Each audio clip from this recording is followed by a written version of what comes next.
Aku sangat menyukai suasana pantai, dan Dr. Lutfi mengajakku datang kemari untuk membicarakan hal yang sangat penting. Kami duduk di pesisiran pantai yang sudah tersedia dengan kursi dan meja yang terbuat dari papan kayu jati yang berada di bawah pohon kelapa, hingga menambah kesan alami pantai tersebut. Aku tak berduaan datang ke sini, melainkan Dr. Lutfi juga mengajak Fadil dan Bang Imran. Kebetulan kami mengambil libur kerja di hari yang sama. Niatnya hari ini Bang Imran ke kantor polisi.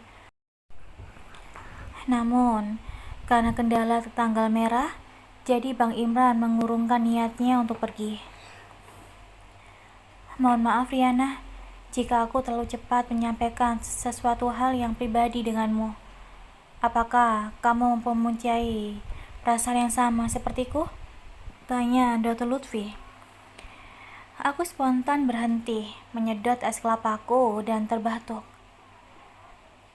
Apa kamu baik-baik saja, Riana? Ucap Dr. Lutfi khawatir. Mendengar ucapan Dr. Lutfi, aku hampir saja tersedak dengan minumanku sendiri. Pertanyaan itu membuat jantungku terasa melompat.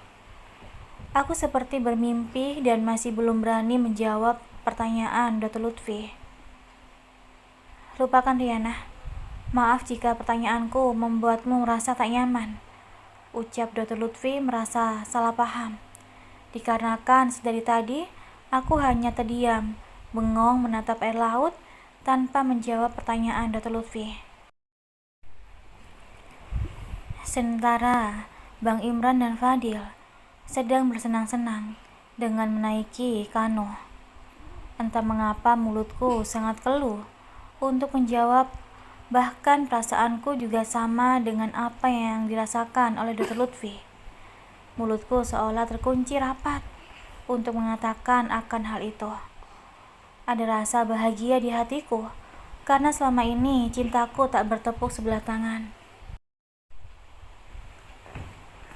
Riana, maaf, sedotanmu tak masuk ke dalam buah kelapa itu.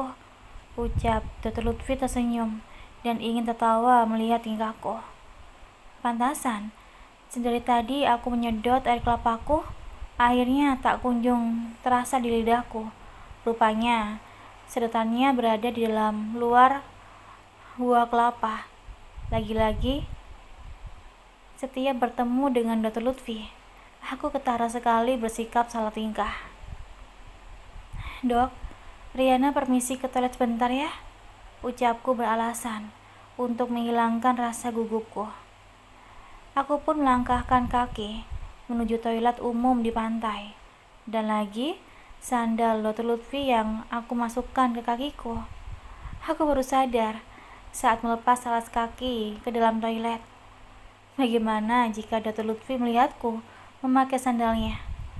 Berhadapan dengan Dr. Lutfi, aku menjadi gadis yang ceroboh sekali. Semoga saja Dr. Lutfi tak menyadari jika sandalnya sedang kupakai. Aku kembali terduduk seolah tak ada yang aneh terjadi.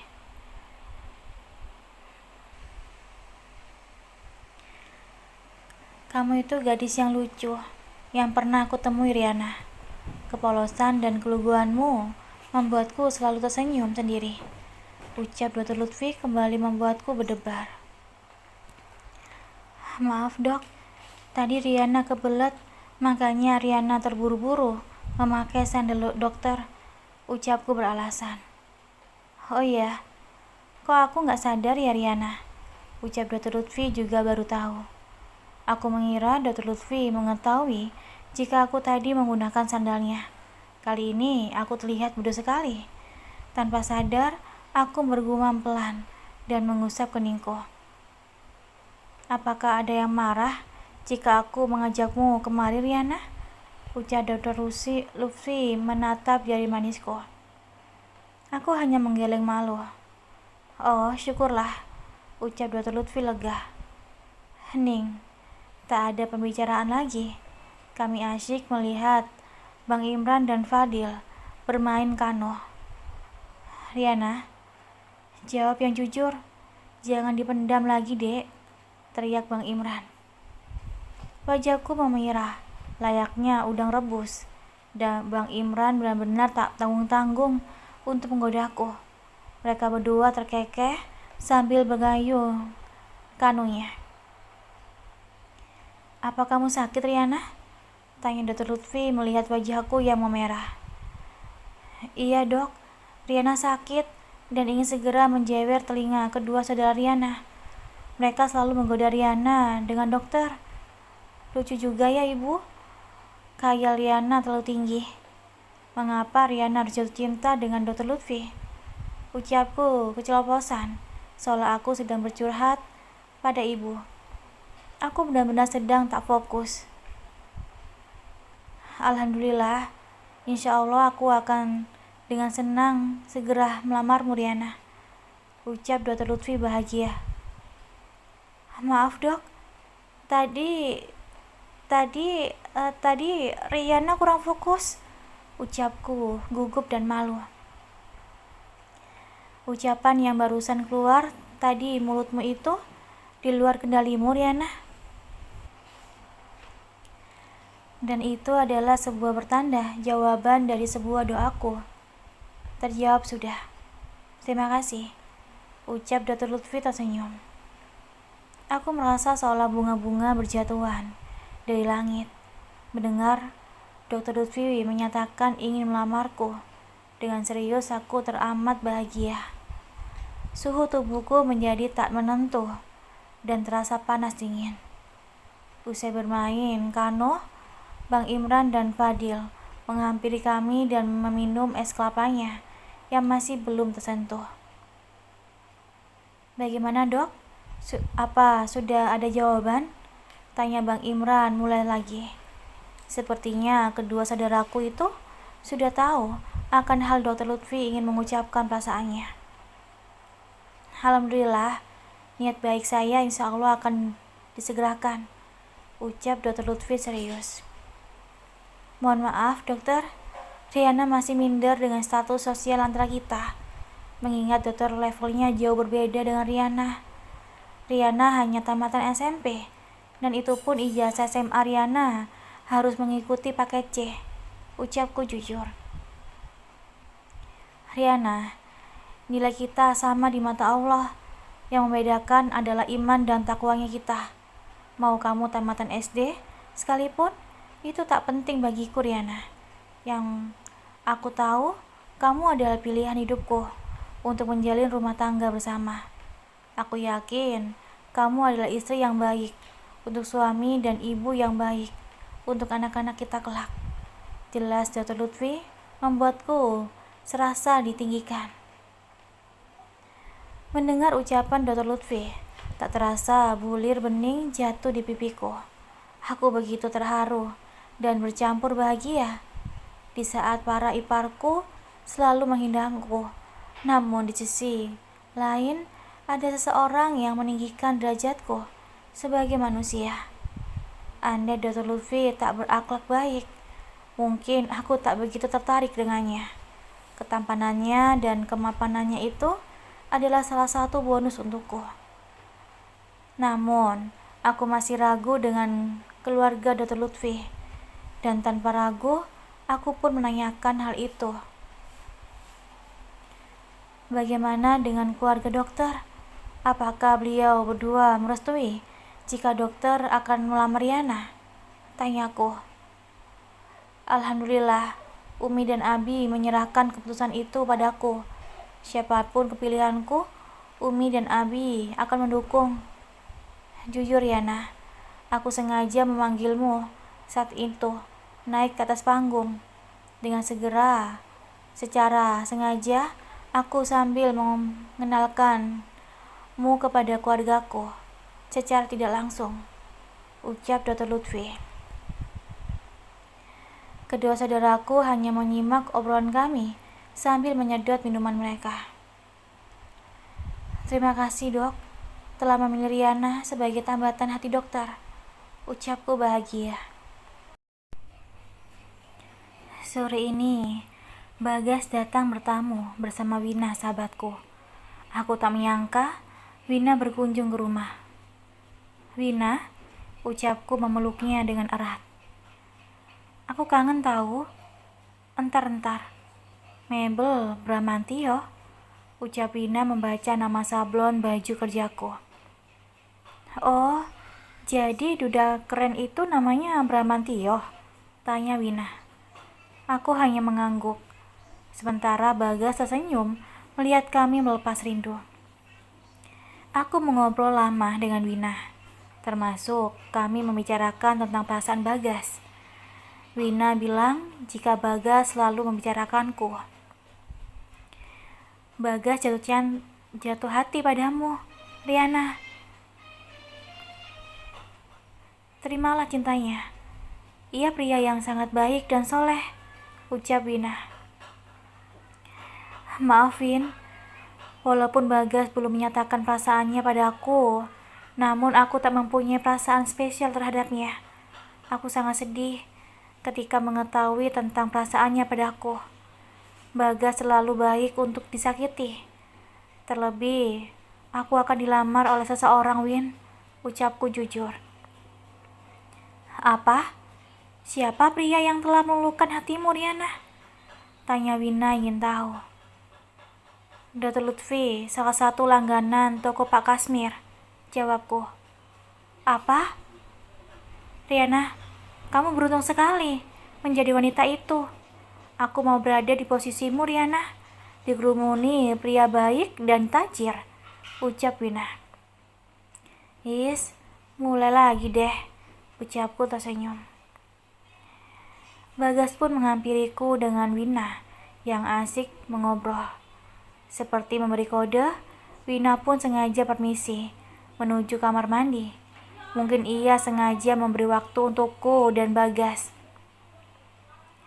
Riana, aku menyesali perasaan ini tumbuh di hatiku. Aku tahu diri bahwa cintaku bertepuk sebelah tangan. Aku tahu kamu akan menolakku. Dan aku lebih menyesal lagi jika perasaan ini harus kusimpan rapat di dalam hatiku. Maafkan aku, Riana, jika aku mempunyai perasaan lebih terhadapmu, ucap Bagas tak berani mengangkat kepalanya. Sedari tadi, ia bicara. Aku menangis mendengar isi hatinya. Saat Bagas menghampiriku, menangis Bagas menjadi merasa bersalah. Riana, maafkan aku jika aku menyakiti hatimu, ucap Bagas sedih. Gas, kamu adalah pria yang sangat baik. Aku yakin bahwa wanita manapun akan menyukaimu, ucapku sembari menghapus air mataku. Tapi tidak bagimu, Riana, ucap Bagas. Maafkan aku, Bagas, ucapku berderai air mata. Tidak masalah, Riana. Yang terpenting aku sudah menyatakannya. Tolong jangan membenciku, ucap Bagas sedih. Atas dasar apa aku harus membencimu, Bagas? Aku selalu berdoa agar kamu mendapatkan wanita yang baik sama sepertimu, ucapku tulus. Terima kasih telah hadir dan mampir di hatiku, Riana. Aku jadi tahu gimana rasanya jatuh cinta, ucap Bagas tersenyum. Saking baiknya Bagas, walaupun ia kecewa, ia tetap tenang dan tetap tersenyum. Ayo, kita gabung bersama yang lainnya, ajak Bagas. Kami pun mengobrol bersama, layaknya satu keluarga besar. Sesekali kita tertawa karena Fadil dan Bang Imran melawak. Namun aku melihat sesuatu dari mata Wina. Sepertinya ia kagum dengan Fadil adikku. Sedari tadi, ia terus memperhatikan Fadil berbicara. Setelah Wina dan Bagas pamit, aku pun menarik tangan ibu menuju kamar. Cie, ya gak sabaran, goda Fadil. Saking niatnya menggodaku, Fadil tak fokus melihat ke depan. Alhasil, keningnya kejedot pintu. Aku tak bisa menahan ketawaku melihat Fadil dengan kening yang membenjol. "Aduh, sakit," ucapnya meringis kesakitan.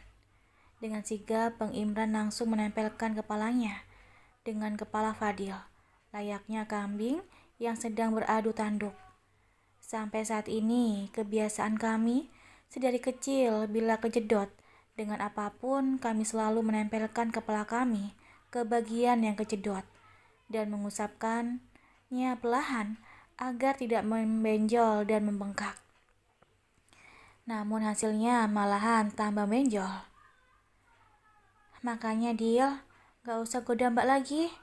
Paham Mama Ali kan?" Aku kecician. "Jangan khawatir Dek, tinggal 5 menit lagi keningmu akan jadi tanduk rusa," ucap Bang Imran mengejek Fadil. "Maaf ya Dil, Mbak harus tertawa di atas penderitaanmu," ucapku menutup mulut. Malam pun tiba. Saat merebahkan tubuhku, aku kembali teringat dengan ucapan Dr. Lutfi. Padahal, tadinya aku ingin memberitahu ibu tentang niat baik Dr. Lutfi. Karena sibuk menertawakan Fadil, aku jadi lupa. Dan saat hendak ingin aku curhat pada ibu, beliau sudah tertidur pulas bersama Bi Inah.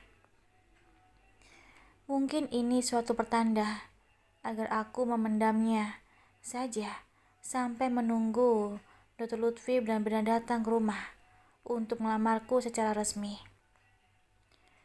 Pukul 7.30. Aku sudah berangkat bekerja. Tiba-tiba dalam perjalanan pergi ke toko, sebuah mobil mewah berhenti di sampingku.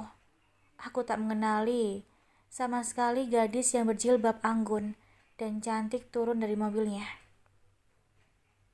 "Riana?" tanyanya dengan ramah dan sopan. "Iya benar," ucapku tersenyum namun masih bingung. "Boleh minta waktunya sebentar? Jika tak keberatan, aku ingin mengobrol santai denganmu di dalam mobil. Bisa?" Izin gadis itu dengan santun. Aku pun menerima ajakannya dan naik ke atas mobil. "Kenalkan, aku Alania," ucapnya mengulurkan tangannya. Dengan senang hati, aku pun menyambut uluran tangan Alania. "Mungkin kamu bingung mengapa aku bisa mengenalmu, Riana. Benar kata Dr. Lutfi, kamu memang gadis yang unik dan baik," ucap Alania memujiku. "Dr. Lutfi? Kamu adiknya Dr. Lutfi?" tanya aku ingin tahu. "Bukan Riana. Sebenarnya, aku adalah gadis yang dijodohkan dengan Dr. Lutfi," ucap Alania tersenyum. Entah kenapa, aku merasa sangat minder dengan gadis pilihan kedua orang tua Dr. Lutfi. Alania nyaris sempurna dari semua segi. Cantik, mapan, pintar, berkelas, soleha, dan baik. Sebanding dan sangat serasi dengan Dr. Lutfi. "Riana, aku tahu Dr. Lutfi mencintaimu. Ia menolak diriku demi ingin mempersuntingmu. Setelah mendengar dari mulut Dr. Lutfi secara langsung, jika ia ingin berniat melamarmu. Terus terang, hatiku begitu perih. Mungkin karena aku terlalu berharap penuh jika Dr. Lutfi akan menjadi imamku kelak. Namun, rencana Tuhan tak sesuai dengan keinginanku. Aku sengaja ingin bertemu denganmu secara langsung. Aku hanya ingin melihat siapakah gadis yang beruntung mendapatkan hati Dr. Lutfi. Jika aku lihat dari luar, kamu adalah gadis biasa. Namun, kamu sangat luar biasa bagi orang yang benar-benar mengenalimu. Dr. Lutfi tak salah pilih, ucap Alania dengan mata berembun. "Riana, jika kamu tak keberatan, bolehkah aku menjadi istri kedua untuk Dr. Lutfi?" ucap Alania memegang tanganku penuh harap. Mungkin aku terlihat tidak waras, Riana. Jujur, aku sangat mencintai Dr. Lutfi sedari dulu. Bertahun-tahun, aku memendam perasaan cintaku dalam doa agar suatu saat nanti aku bisa berjodoh dengannya. Saat aku tahu aku dijodohkan oleh kedua orang tua kami, aku sungguh bahagia, Riana. Mimpiku akan menjadi kenyataan. Aku janji tidak akan menuntut lebih padamu. Asalkan biarkan aku merasakan hidup bersama Dr. Lutfi. Tolong bantu aku, Riana. Bujuk Dr. Lutfi agar mau menikahiku dan aku rela menjadi madumu dan dipoligami. Ucap Alania berharap penuh. Sebelumnya, aku minta maaf, Alania. Bukannya aku tak mau mengabulkan permintaanmu. Jika itu inginmu, aku akan mundur. Aku ikhlas, Alania. Ucapku sesak di dada. Bagaimana mungkin aku nantinya harus berbagi suami, sementara aku sendiri belum mampu untuk menghadapinya. Aku lebih baik mundur teratur dibandingkan nantinya aku tak bisa menjadi istri yang baik. Walaupun kami sama-sama saling mencintai, tapi jika tantangannya dengan berpoligami, jujur, aku belum sanggup rasanya. Ilmu agamaku belum setinggi Alania. Tidak mungkin ia meminta hal tersebut secara baik-baik, melainkan ia sudah memahami syariatnya dengan sempurna. Riana, aku tahu kamu adalah wanita yang luar biasa. Itulah sebabnya aku berani dan mengambil konsekuensi hidup bersama satu atap denganmu. Ucap Alania meyakinkanku. Maaf Alania, sekali lagi kamu telah salah menilaiku. Aku tak sebaik dirimu dan tak sesabar dirimu. Aku tak bisa berbagi suami sampai kapanpun. Aku lebih memilih mundur teratur dari sekarang. Poligami adalah syariat Allah Subhanahu wa Ta'ala. Aku tidak akan mungkin menyalahkan atau mendebatkan perkara yang sudah pasti. Namun, bagi orang yang pemahamannya, ilmu agamanya yang masih kurang dan jauh dari kata sempurna, aku belum mampu untuk dipoligami atau memiliki teman sebagai istri dari suamiku. Memang benar, poligami itu adalah syariat yang terlupakan dan orang-orang lebih memilih bermaksiat dengan bahasa gaul zaman sekarang, yakni selingkuh. Syariat ini adalah bab tertinggi dalam perkawinan. Tidak main-main, karena bahalasannya surga bagi orang yang menerima dan menjalankannya dengan baik dan ikhlas. Namun, aku wanita yang lemah dan masih berproses. Aku sangat takut dengan diriku sendiri. Apakah aku mampu untuk bisa berbagi? Kendatinya, sungguh aku takut akan mudarat yang lebih banyak sehingga akan melalaikan kita dan terkesan mempermainkan pernikahan yang awalnya ibadah dan berujung pada penurutan nafsu belaka akan kecintaan terhadap manusia. Jelasku panjang lebar. Kamu benar-benar wanita yang luar biasa, Riana. Kali ini, aku sadar bahwa aku memang tak ada apa-apanya dibandingkan dirimu. Terima kasih atas waktumu, Riana. Ucap Alania memelukku. Kami berdua seperti lama saling mengenal dan batin kami begitu sangat akrab. Aku menangis dalam pelukan Alania dan sangat merasakan apa yang ia rasakan. Aku menjadi ragu dan harus berpikir ulang tentang lamaran Dr. Lutfi. Di satu sisi lain, aku sangat sedih melihat Alania. Namun kembali lagi, cinta tak bisa dipaksa. Jalan satu-satunya yaitu pasrah dan biarkan Allah yang menentukan. Jika memang jodohku adalah Dr. Lutfi, maka tak akan lari kemanapun. Terima kasih udah dengerin audio di Eva Family. Jangan lupa like, komen, share, dan juga subscribe ya. Aku tunggu. Terima kasih.